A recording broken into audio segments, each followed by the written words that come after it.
Okay, yesterday we took a look at an exponential function where x was greater than or equal to 1, but our a value was greater than 1. So we had this, y equals a raised to the x. So yesterday we made all of the a's greater than 1.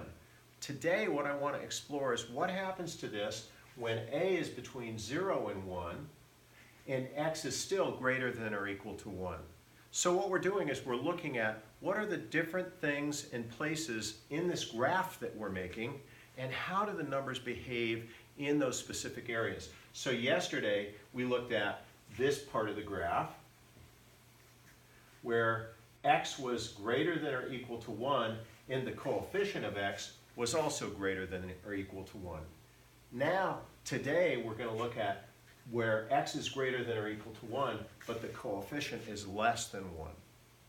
Okay, so let's go with that and see what it tells us. So, we're going to make a data table. And for the moment, we're going to make a equal 1/2. All right, so now we're going to have this equation.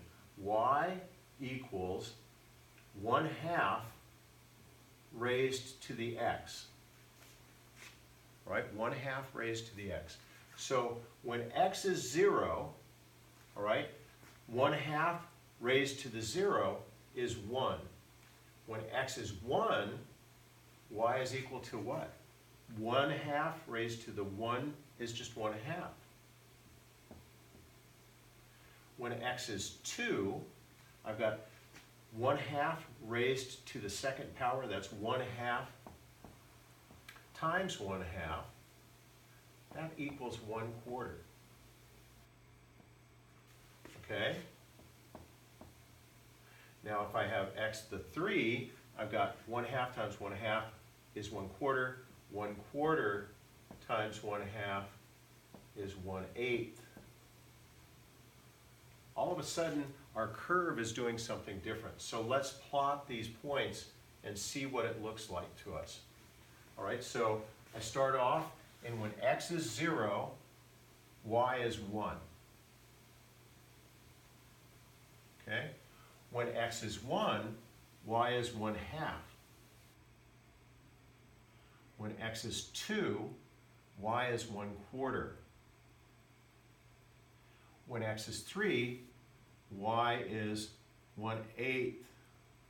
So we see this, and I can go out to x being 100, and it's still going to be bigger than 0. So once again, we see that we have an asymptote.